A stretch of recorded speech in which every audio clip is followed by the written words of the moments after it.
Dios siempre ha anhelado revelarse y mostrarse ante nosotros y mostrarnos cómo es con un propósito. Y cuando nosotros nos acercamos a la palabra de Dios, que es la palabra de verdad, el Espíritu Santo está involucrado en revelarnos qué parte de la Escritura se aplica a nosotros. Por eso, cuando nos acercamos a la palabra de Dios es un momento de expectación, porque es un encuentro con Dios. El mismo encuentro que tuvo Moisés, el mismo encuentro que tuvo Abraham, nosotros lo tenemos con el Espíritu, que es el Espíritu que impulsó a Jesús y el Espíritu que nos da vida. Así es que tomemos este tiempo como un tiempo de refrigerio y también de autoridad, porque cuando nos acercamos a la palabra de Dios está viva y es eficaz y más cortante, ¿verdad?, que una espada de doble filo, que penetra hasta las coyunturas y discierne el alma. Así de poderosa es. ¿Y por qué digo esto? Porque en esta tarde me gustaría hablar sobre la oración y sobre 3 características que encontramos en el Evangelio de Juan acerca de la oración y de cómo debemos orar, ¿no? Se dice que habitualmente la oración es la respiración, o se equipara a la respiración de una persona viva, ¿no? Tan importante es la oración como el respirar para un vivo. Forma parte de nuestra vida espiritual natural. ¿Cómo oramos nosotros?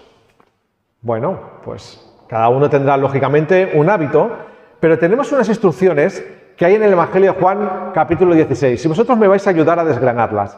Busquemos en Juan 16, los versículos del 16 al 22.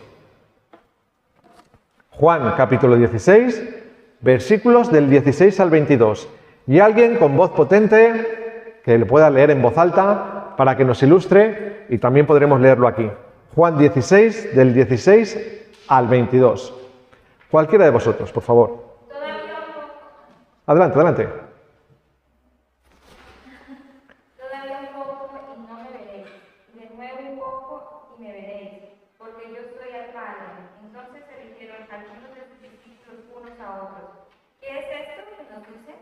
Todavía un poco y no me veréis, y de nuevo un poco y me veréis. ¿Y por qué yo voy al Padre? Hasta el 22. Decían pues que quiere decir con todavía un poco. No entendemos lo que habla. Jesús conoció que querían preguntarle y les dijo: preguntáis entre vosotros acerca de esto que dije. Todavía un poco y no me veréis, y de nuevo un poco y me veréis. De cierto os digo que vosotros lloraréis y lamentaréis, y el mundo se alegrará. Pero aunque vosotros estéis tristes, vuestra tristeza se convertirá en gozo. La mujer, cuando da luz, tiene dolor porque ha llegado su hora. Pero después que ha dado a luz un niño, ya no se acuerda de la angustia por el gozo de que haya nacido un hombre en el mundo. También vosotros ahora tenéis tristeza, pero os volveré a ver y se gozará vuestro corazón y nadie os quitará vuestro gozo. Muy bien. Este es el contexto en el que Jesús, de una forma muy enigmática, podríamos decir que haciéndosele interesante, para captar la atención, les revela a los discípulos algo muy importante. ¿Por qué es muy importante? Porque estamos en la última semana de vida de Jesús. Jesús lo sabe que va hacia la cruz. Si cualquiera de nosotros, supiera que va a morir en un espacio muy breve de tiempo, en unos días, os aseguro que las conversaciones que tendríamos con nuestros seres queridos no serían ¿qué tal el día? ¿Cómo estás? ¿O qué haces hoy? Nos centraríamos en decirles algo que marcara sus vidas para siempre, algo que realmente pudieran recordar y que les fuera útil para el resto de sus vidas, ¿verdad? Nos centraríamos en decirle, sobre todas las cosas, esto o aquello o lo de más allá. Y Jesús se da cuenta de que sus discípulos están atentos, pero hay muchas cosas que todavía no dominan. Y una de esas cosas es el tema de la oración. Y entonces en los siguientes capítulos vamos a leer 3 pasajes muy breves de 2 versículos cada uno que nos hablan de 3 cosas que Jesús les enseña a los discípulos y a nosotros como discípulos también hoy acerca de la oración. El primer versículo tiene que ver 2 páginas atrás, en vez del capítulo 16, capítulo 14. Capítulo 14, versículos 13 y 14. Juan 14, versos 13 y 14. Cualquiera, por favor, de vosotros puede leerlo. Yo no me pidáis al Padre en mi nombre, lo haré, para que el Padre sea glorificado Si algo pidiereis en mi nombre, yo lo haré. Y si mi amáis, guardad mis mandamientos. Y yo rogaré al Padre y os dará otro consolador para que esté con vosotros para siempre. Hasta ahí. Muy bien. Para que el Padre sea glorificado en el Hijo. Siguiente capítulo es Juan 15. Pasamos la hoja y en Juan 15 vamos a leer los versículos 7 y 8. Si permanecéis en mí y mis palabras permanecen en vosotros, pedid todo lo que queráis y os será hecho. En esto es glorificado mi Padre, en que llevéis mucho fruto y seáis así mis discípulos. Muy bien.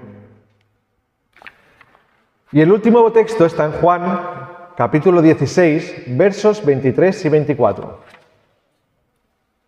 En aquel día no me preguntaréis nada. De cierto os digo que todo cuanto pidiereis al Padre en mi nombre os lo dará. Hasta ahora nada habéis pedido en mi nombre. Pedid y recibiréis para que vuestro gozo sea completo. Para que nuestro gozo sea completo. Muy bien. Primer texto nos dice, y todo lo que pidáis en mi nombre lo haré para que el Padre sea glorificado en el Hijo. Si me pedís algo en mi nombre, yo lo haré. ¿Cuántas de nuestras oraciones, pensemos por un momento, cuántas de nuestras oraciones son realmente elevadas para la gloria de Dios? ¿O realmente nuestras oraciones tienen que ver más con nuestras necesidades? Con lo que estamos sintiendo, con lo que necesitamos de parte de Dios, como si Dios no supiera que tenemos necesidad de esas cosas. Pero Jesús nos está diciendo, si realmente queréis saber cómo orar, yo os enseño. Pedir en mi nombre y todo lo que pidáis, todo lo que pidáis, atentos a este adverbio, todo lo que pidáis en mi nombre, lo haré para que el Padre sea glorificado en el Hijo. Jesús relaciona nuestra oración con la gloria de Dios y también con su papel como mediador, ¿vale? Es decir, nosotros oramos en el nombre de ¿quién? De Jesús. ¿Por qué? Porque a través de Jesús es que hemos tenido acceso ¿a quién? A Dios. Y de la misma manera que Jesús es el camino, la verdad y la vida, ¿vale? Y que nadie va al Padre si no es a través de Jesús, oramos en el nombre de Jesús para recibir también lo que Dios tiene de parte del Padre para nosotros. Y esto es importante, porque solamente mediante Jesús podemos llegar a Dios, y esto sigue siendo igual en la oración. Y fijaos, en segundo lugar nos dice que Dios es glorificado al responder nuestra oración. Cuando Jesús dice que el propósito de la oración es que Dios, el dador, sea glorificado en Jesús, aquí ya nos está dando una pista de lo que significa todo. ¿Qué es todo lo que pidáis en mi nombre? ¿Todo es realmente todo? ¿Podemos pedir cualquier cosa en el nombre de Jesús y se concede? No sé cuántos de vosotros habéis visto una película que se llama Como Dios, ¿no? Es una película, americana, creo que tuvo bastante éxito, y os resumo muy brevemente. En esa película hay un ejecutivo que tiene un día fatal, horrible. Es una película Jim Carrey, ¿no? Entonces, en ese día fatal y horrible, él está totalmente frustrado de cómo le ha ido el día. Y entonces le echa las culpas a Dios diciendo, qué mal hacen las cosas, si me dejaras a mí, verías tú cómo las cosas van mejor. Ese es el resumen del argumento, ¿no? Y entonces Dios accede y dice, está bien, por un tiempo te voy a dejar que seas Dios. Y entonces él dice, ¿cómo? Dice, sí. Vamos a ver cómo funciona. Y entonces él, claro, en ese momento empieza a escuchar las miles y miles de peticiones y de voces que le llegan como si fuera Dios en el cielo y claro, se queda como desbordado, ¿no? Y entonces no sabe qué hacer y encuentra una solución muy fácil. Dice, voy a decir a todas que sí, porque si me hubiera dicho que sí a mí, yo ahora no estaría frustrado, estaría muy feliz. ¿Cuál es el resumen de la película? Que como le dice a todas las oraciones pone contestar sí. Y entonces se desata el caos. ¿Por qué? Porque todas las oraciones que hay en el mundo, la gran mayoría, tienen como centro las personas y no la gloria de Dios. Señor, elimina los problemas de mi trabajo. Señor, elimina a mi oponente. Señor, hazme más rico. Señor, dame. Señor, consígueme. Señor, tal. Si a todos le decimos que sí, el caos es tremendo. Entonces, ¿qué significa realmente todo? Pues todo eso, la palabra todo viene delimitada precisamente por lo que hemos leído antes, la gloria de Dios. Es decir, todo aquello que tiene que ver con la gloria de Dios, podemos pedirlo en su nombre y nos será concedido. Esto es importante, porque fijaos, en estos textos, solamente en estos textos, más de 6 veces se nos dice que oremos en el nombre de Jesús y no en el nuestro. Porque cuando no oramos para la gloria de Dios, estamos orando para la gloria nuestra. Esto es importante, ¿eh? Generalmente, siempre que no oramos para la gloria de Dios, estamos orando para que nuestras vidas sean enriquecidas, que no es que esté mal, pero lo que nos pide, lo que nos dice Dios es que las oraciones que Él contesta y a las que está deseando decir sí, son las que tienen que ver con su gloria a través de Dios obrando en nuestra vida, no solamente de mis necesidades o de mi egoísmo. Todo lo que tenga que ver con la gloria de Dios, obviamente, porque si, como decíamos antes, pedimos cosas que no buscan la gloria de Dios, pues la oración no va a ser contestada por parte del Señor. Y esto tiene que ver con el segundo punto y con el segundo texto que hemos hablado, ¿no? Que es para que podamos llevar mucho fruto. En Juan 15 hemos leído, si permanecéis en mí y mis palabras permanecen en vosotros. ¿Cuál es la palabra que se repite aquí 2 veces en una sola frase? ¿Cuál es el verbo? Si permanecéis en mí y mis palabras permanecen en vosotros. ¿Qué palabra se repite? Permanecer, ¿verdad? Dice, si permanecéis en mí y mis palabras permanecen en vosotros, pedid lo que queráis y os será hecho. En esto es glorificado mi Padre. ¿En qué? ¿En qué recibe Dios la gloria? En que deis mucho fruto y demostréis así que sois mis discípulos. Condición, permanecer en Dios. Ahora, ¿qué significa la palabra permanecer? ¿Qué consecuencias o qué implicaciones tiene permanecer en Dios? Pues permanecer en Dios no es algo teórico, no es un concepto. Consiste, como vamos a leer ahora, en guardar los mandamientos de Dios de tal manera que sus mandamientos sustentan nuestra manera de actuar en cada paso. ¿Se entiende esto? Vale, vamos a leerlo, que seguramente la palabra de Dios lo dice mejor que yo. Juan 14, 21.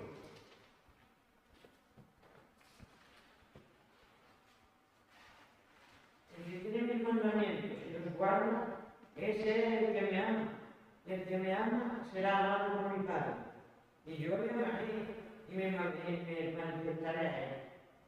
Por tanto, ¿quién es el que ama a Dios?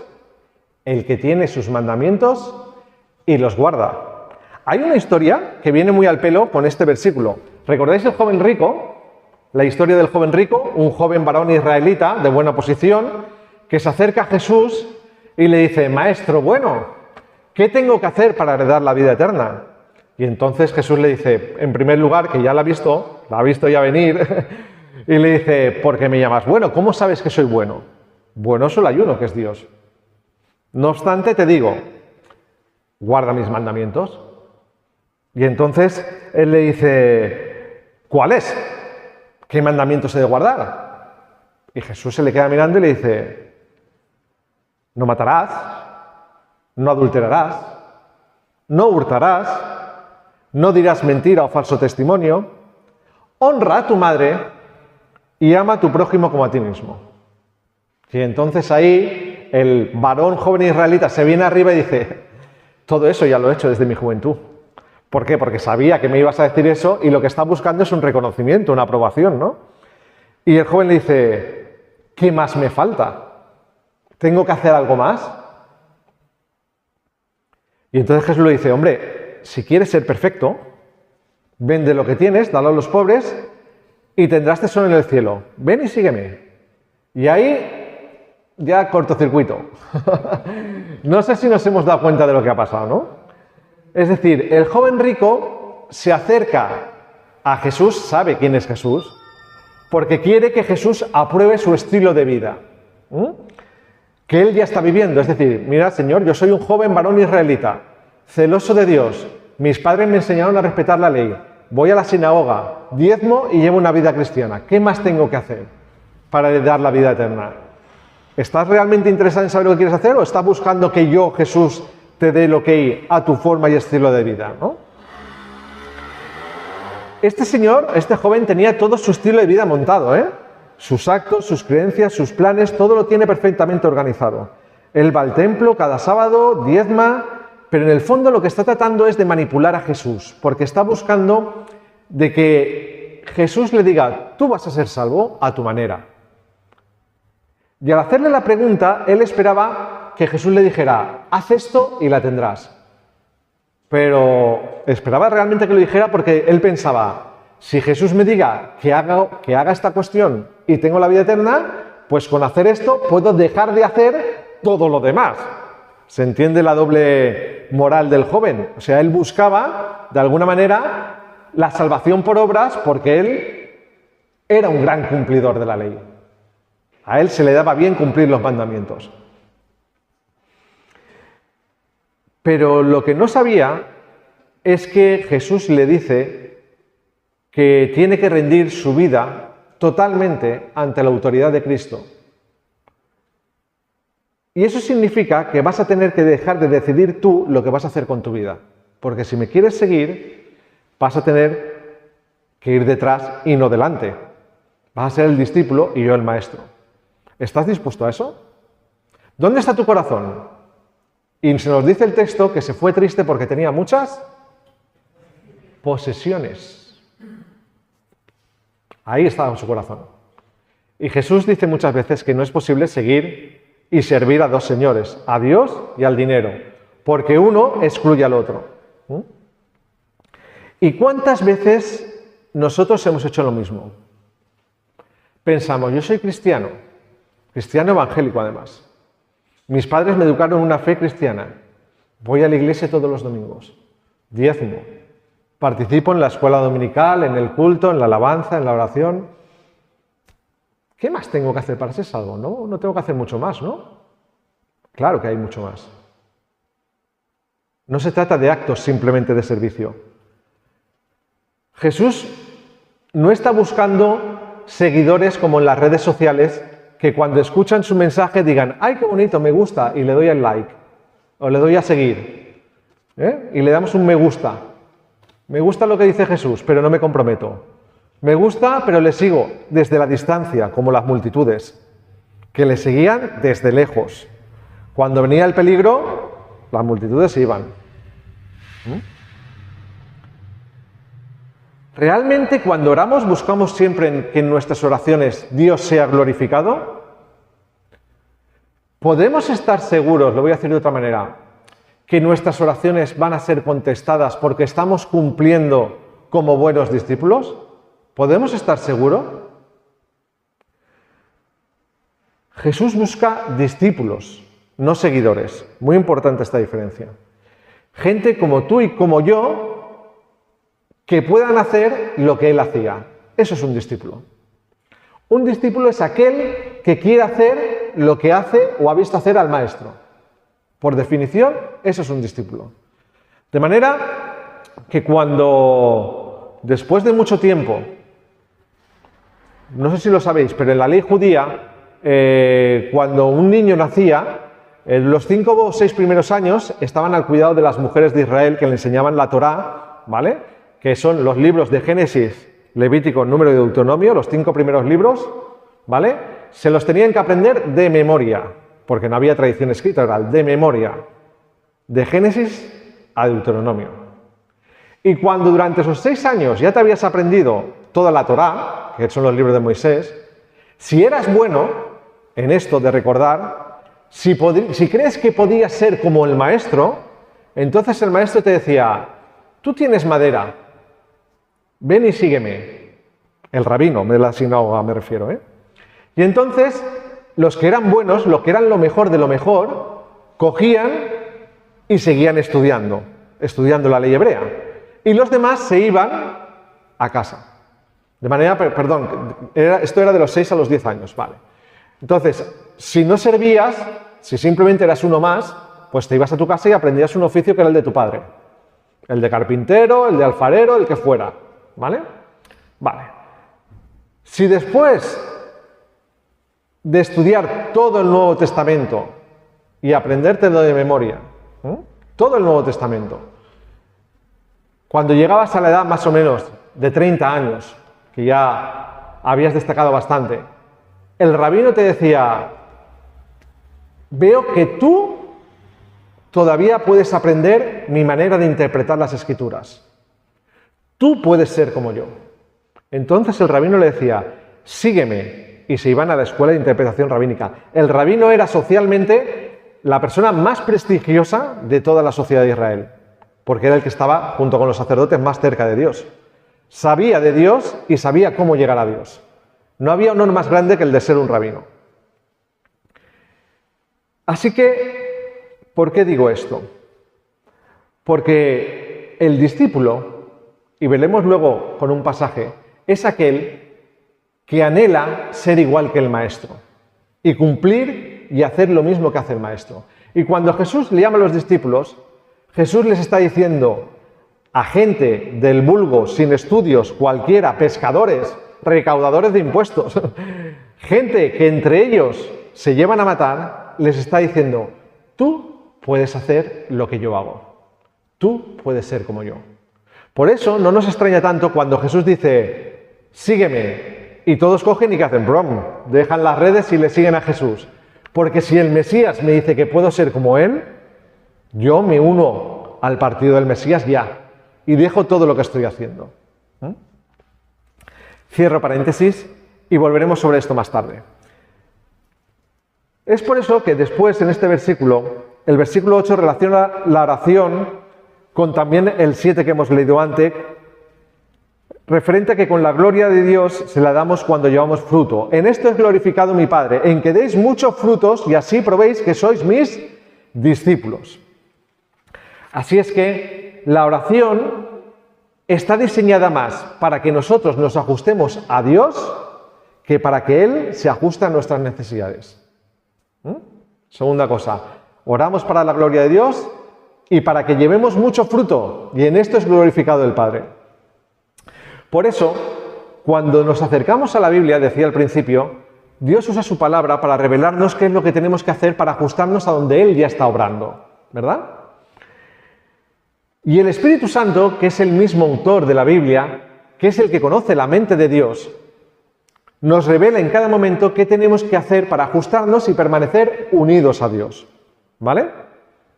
Esto fue así en la vida de Abraham, de Moisés y de cada uno de los personajes de la Biblia que encontramos. En el momento en que Dios les llama a unirse y les invita a participar en su obra, ellos saben que es Dios el que está hablando, saben qué es lo que piden de Dios de Él y saben cuáles son los caminos que tienen que emprender con Dios. La ventaja del Espíritu Santo sobre nosotros, como decía, es que Él tiene la mente de Dios y su tarea es convencernos a que pidamos conforme al corazón de Dios para que la oración sea contestada. Voy a poner un ejemplo. Y esta es la obra que hace el Espíritu en nosotros cuando oramos, para que lo entendamos. Imaginaos que estamos en la campaña de Navidad, ¿no? Que estamos muy cerca ahora, por ejemplo. Llega Navidad, llegan Reyes y los niños quieren regalos, ¿sí o no? ¿Sí o no? Sé que quieren, ¿no? Por lo menos los míos, no paran. Entonces me preguntan, escriben la carta a los Reyes y dicen, me gustaría que me trajeras una videoconsola, un juego de ordenador, un tal y un cual, ¿no? Y un móvil. Y entonces, yo que soy el padre y que sé lo que necesita mi hijo, le digo, mira Marcos, o mira Irene, ¿no te gustaría más una bicicleta? Y ellos me dicen, no, yo quiero el móvil y yo quiero la videoconsola. No, ya, pero es que con la bicicleta, fíjate, podríamos salir los fines de semana a la montaña, allá al Vedat o por aquí, haríamos un picnic, hablaríamos de cosas, tendríamos una relación mucho más continua, tú me contarías lo que te pasa, yo te contaría un montón de cosas que te quiero contar y nunca tenemos tiempo. Papá, no seas rollo, dame el móvil ya y pírate, ¿no? Y entonces, digo, bueno, está bien, porque yo no impongo mi voluntad, como el Espíritu tampoco la impone. Y entonces, camino al colegio todos los días, yo llevo a mis hijos con el coche y pasamos por la montaña. Y le digo, mira, han abierto una pista nueva para bicicletas. Estaría guay, ¿eh? Que pudiéramos estrenarla algún día. Sí, papá, sí, pero yo quiero el móvil. ¿Bien? ¿Está bien? Y luego pasamos otra vez y vemos un montón de excursiones en bicicleta. Digo, fíjate, tú y yo podríamos ser uno de esos. Y ya se quedan con la mosca porque dice, la verdad es que está guay esto de la bici, ¿eh? Y dice, porque podríamos hacer muchas cosas que normalmente no hacemos. Y tanto estoy insistiendo en lo que podría ser, que cuando llega el día antes de Navidad o el día antes de Reyes, se me acerca mi hijo y me dice, ¿sabes qué quiero por Reyes? Quiero una bicicleta. Y yo, como padre, que estoy deseando darle la bicicleta, ¿qué voy a hacer? ¿Le voy a dar la bicicleta o le voy a dar el móvil? ¿Qué pensáis que voy a hacer? Le voy a dar la bicicleta. Porque sé que es bueno para él y he conseguido que entienda por qué es importante para él. Y cuando Dios nos hace entender a través del Espíritu que lo que queremos recibir es lo mejor, que Él nunca nos va a dar algo de segunda mano porque nos ama, que yo ni siquiera me puedo acercar a pensar en algo mejor de lo que Dios tiene para mí. Que Dios me dice, ¿qué quieres? ¿Lo que yo tengo para ti o lo que tú quieres para tu vida? Quiero lo que tú quieres, Dios. Esa es la tarea del Espíritu Santo. Y cuando eso ocurre, cuando oramos de esa manera, ¿quién recibe la gloria? ¿Quién lleva mucho fruto? Y tercera parte. Entonces vuestro gozo es completo. ¿Cómo encajan entre sí el propósito de glorificar a Dios, el propósito de llevar fruto y el propósito de la oración de producir gozo en nosotros? Pues porque cuando Dios se lleva la gloria, trabaja en nosotros y nosotros estamos unidos a la vid. Jesús lo dice, el que permanece en mí y yo en él, este lleva mucho fruto, porque separados de mí, nada. Y nada es nada, podéis hacer. Nada, cero. En el ámbito espiritual no podéis hacer cero. Así que cuando nuestras oraciones son contestadas porque en el Espíritu hemos aprendido a orar conforme a lo que Dios nos quiere dar, nuestro gozo es completo. Y eso produce en nosotros, este gozo es una gran alegría. ¿Vale? Y la alegría no es un fruto de un temperamento optimista, ni el resultado de un bienestar tranquilo, de que todo me va bien en la vida, no. Es una alegría eterna porque nace de la unión íntima con Jesús. No es una alegría que es una euforia o un ánimo desaforado, ¿no? Es una alegría que se esconde en el fondo de nuestras almas y que tiene dos características muy importantes. La primera, nunca, jamás nos será arrebatada. ¿Porque yo soy muy guapo y yo lo merezco? No. Porque esa alegría, ese gozo, está unido y anclado a Jesús y a su obra que está haciendo en mí. Y por eso nadie me la puede robar, porque viene de Dios. Y porque Dios cuida con su poder de que yo tenga esa alegría y permanezca ese gozo en mí, porque estoy unido a Él y unido a Él no necesito nada más para ser feliz. Y esto es muy importante, más de lo que pensamos, porque ahora estamos viviendo tiempos de mucha incertidumbre, hermanos. Yo he estado, como decía, yo vivo en Torrente, estoy a 3,5 kilómetros de Paiporta, de Catarroja, de Picaña. He ido andando a todos los sitios porque estaba todo cortado. Y os aseguro que allí lo que hay es mucho pesar, mucha incertidumbre y mucha duda de qué va a ser de nosotros y ahora qué vamos a hacer. Porque todos los comercios, todos han sido arrasados, no hay ni uno en pie. La semana pasada abrió uno, el primero, un bar de una china. Pero todos los demás están esperando qué va a ser de su futuro. Y a nosotros muchas veces también la sensación de incertidumbre o de qué va a pasar con nosotros en el futuro, cuando nos da golpes la vida, económicos o morales, o perdemos un familiar, o tenemos una experiencia amarga, también pasamos por estos momentos. Pero si conseguimos orar para la gloria de Dios y para que nosotros llevemos fruto, tendremos una alegría que jamás nos será arrebatada. Nos hemos visto desolados, abandonados, por aquellos que esperábamos recibir ayuda y no vinieron. Pero Dios nos dice, no te fijes en las circunstancias. Qué fuerte, ¿cómo no me voy a fijar si estoy rodeado de ellas? Pero Dios nos dice, puedo cambiarlas, porque yo soy Dios. Puedo darte un futuro nuevo, diferente, junto a mí, permaneciendo unido a mí. ¿Y cuál es este futuro? Jeremías 29:11. ¿Lo podéis leer? Si no, lo leo yo. Dice así el profeta, porque yo conozco los planes que tengo para ustedes, afirma el Señor. Pensamientos de paz y no de mal.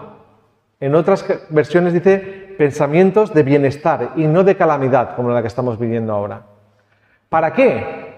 ¿Cómo son esos planes? Para daros el fin, la esperanza, el anhelo que estáis deseando tener. Para que vuestro gozo sea completo. Y la segunda característica tiene que ver con esto. La primera es que no será arrebatada. Y la segunda es que un día será completa. Porque estaremos con Dios cara a cara, sin rastro del pecado que arruine el momento. Porque Jesús hace posible todas esas cosas. Así que cuando vayamos a orar, recordemos hacerlo revisando nuestras vidas, como hizo Jesús con el joven rico, y a partir de ahora que nuestras oraciones estén enfocadas en la misión de dar la gloria a Dios, a través del ejemplo de Jesús obrando en nosotros, nuestra misión de dar fruto, y disfrutemos del gozo de la oración contestada que nos mantiene permanentemente unidos a Dios. Amén. Así que si nos convertimos en discípulos que puedan, por la obra del Espíritu, seguir haciendo lo que Jesús hacía, habremos cumplido con nuestra misión. Seremos discípulos del Maestro. Y aquí retomo lo que había dicho antes del Maestro y del discípulo. Hay un pasaje, cuando Jesús calma la tempestad, ¿lo recordáis? En el que Jesús, después de un largo día, les dice a los discípulos, ir mar adentro, que yo voy después. Y en ese momento ellos van a pescar y se desata una gran tormenta, tan grande que creen que van a morir. Y entonces empiezan a pedir auxilio y en el fondo empiezan a ver como un fantasma. Yo me hubiera muerto de miedo, pero ven una fantasma que se acerca hacia ellos andando sobre las aguas. Y cuando lo ven más de cerca, se dan cuenta de que es Jesús. ¿Y qué es lo que hacen? ¿Quién es el primero que se lanza al agua? Pedro, el impulsivo. ¿Y qué es lo que hace? Fija sus ojos en Jesús, ¡Maestro! Y empieza a andar él también. Pero hay un momento, y yo pensé que siempre era porque creía que a Pedro le faltaba fe en Jesús, en el que Pedro se hunde. Pero no es porque le falte fe en Jesús, no es porque dude de que Jesús pueda andar sobre el agua ni de que Jesús es el Señor, es porque duda de quién, de sí mismo. Él duda de que él pueda ser un discípulo como Jesús y que él pueda hacer lo mismo que el Maestro. Por un momento, las dudas vienen sobre él y dicen, ¿qué hago yo andando sobre las aguas? Si soy Pedro el pescador. No soy Pedro el discípulo. Las circunstancias son un mar en tormenta, a mí me come esto, y se hunde. Y entonces Jesús le rescata y le dice, Pedro, ¿por qué dudaste? Tú puedes ser como yo.